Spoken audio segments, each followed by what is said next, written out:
controversy that we've been focusing on the last few hours. Rahul Gandhi's close aide, Congress's overseas chief, Sam Pitroda, is at it yet again, completely turning a blind eye to the Galwan clashes, to the Tawang skirmishes. Sam Pitroda said that China is not our enemy and that there's no threat to India from China whatsoever. But here's where it gets all the more bizarre. He says India is the one that has had a confrontational approach since the beginning. Sam Pitroda wasn't the only one criticized for towing a pro-China line today. Dismissing India's drone industry, Rahul Gandhi showcased a China-made drone in a video. And that video is on your screens, viewers. However, this video has not gone down well, with the drone industry coming down heavily on Congress leader for showcasing a banned Chinese product. In fact, President of Drone Federation of India also said it's quite discomforting for him and the entire community to see someone with significant responsibility to say that no one understands drone technology in India.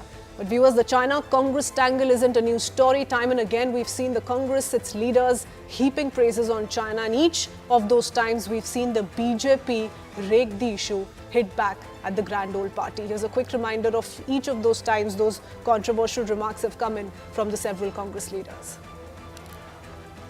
I don't know what is the threat from China. I think there is always this thing blown out of, at times, proportion, because US has the habit of defining an enemy. I think time has come for all of us to really network nations and not have confrontation. Our attitude is that of confrontation from day one. I think we need to change that pattern.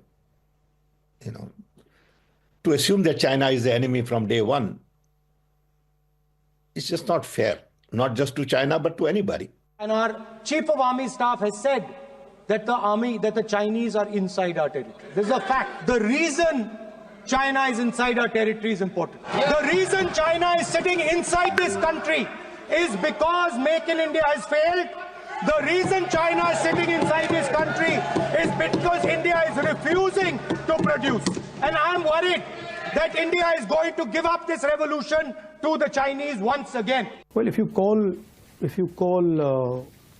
having Chinese troops in 4,000 square kilometers of our territory handling something well, then maybe. We've got Chinese troops occupying land the size of Delhi in Ladakh. I think that's a disaster. Media doesn't like to write about it. We could hold country together as diverse as India, where people on East look like Chinese, people on West look like Arab, people on North look like, maybe white, and people in South look like Africa. Doesn't matter. We are all brothers and sisters. We all respect different language. We all respect different religion, different look, different custom, different food. That's the India I believe in, where everybody has a place. Everybody compromises a little bit.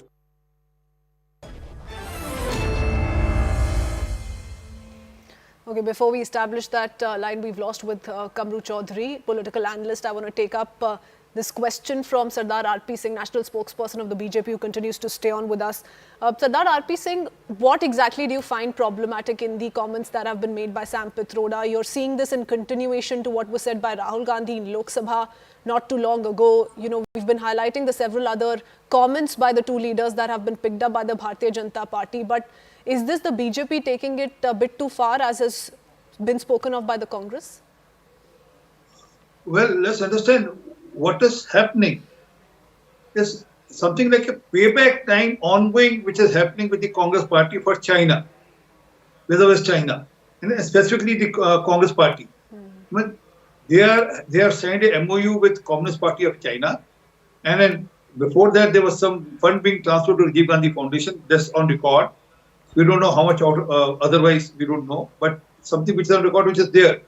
So this is a payback time which keep happening vis-a-vis the Congress party and its leader, whether it's Mr. Rahul Gandhi, who goes and conducts a closed-door meeting and never reveals that until as a picture comes out, and then he sheepishly accept, or the Congress party sheepishly accept, yes, there was a meeting which was conducted with the Chinese ambassador and the Mr. Rahul Gandhi and the family in Delhi, or whether it is the China's intrusion. I mean, I just heard that he said Indian Army general has said that China has intruded India. I mean, I'll appreciate. I mean, it's the other way around.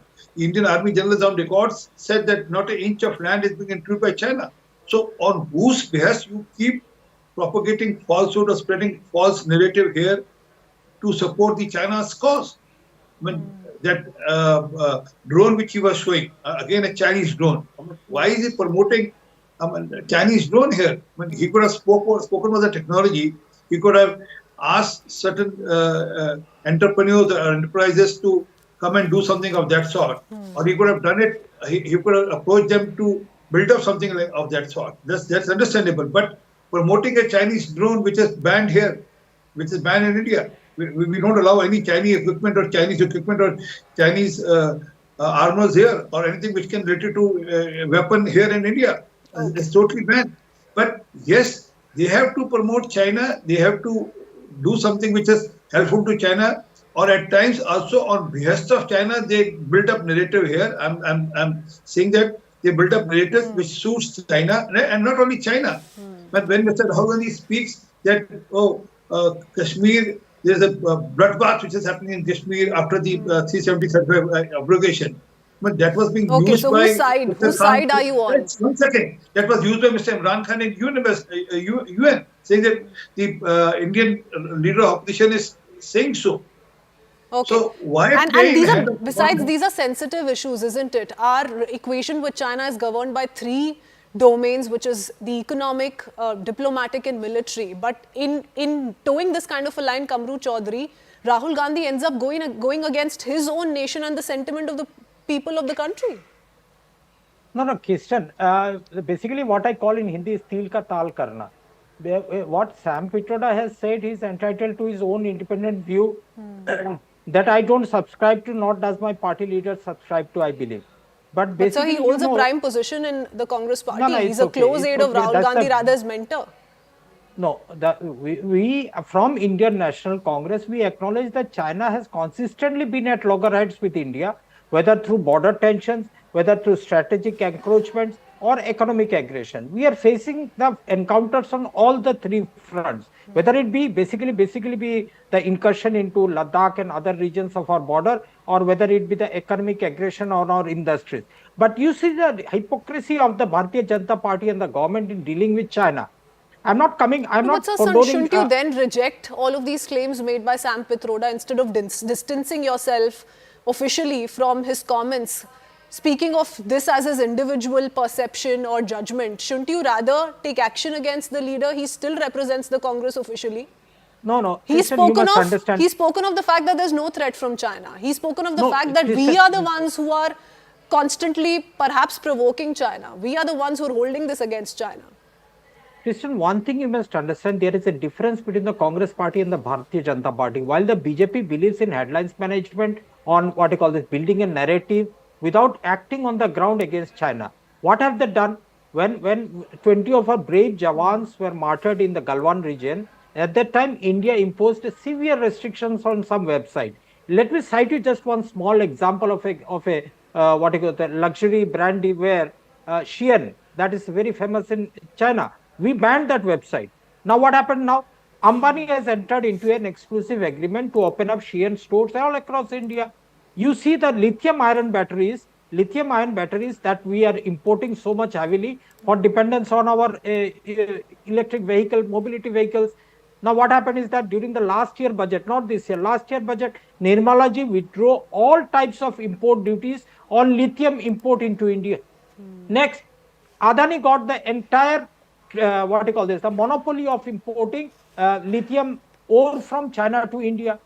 Now, don't you think that hypocrisy needs to be I'm not denying the out? fact that Chinese goods are flowing into India more than anywhere else in the world. But that's why I said there are three aspects to the equation or the relationship that India shares with China. However, when you say that India has always had a confrontational approach with China, you're clearly towing an anti-India line. And that's where the problem begins. The problem really isn't about engaging in trade with China, because it's a neighboring nation, and we do know the kind of trade deficit that exists between the two nations, which is being spoken of by several top leaders here as well, and we're slowly working on that. The problem comes with this confrontational remark that's been spoken of by Mr. Pitroda. Gentlemen, thank you so much though for joining us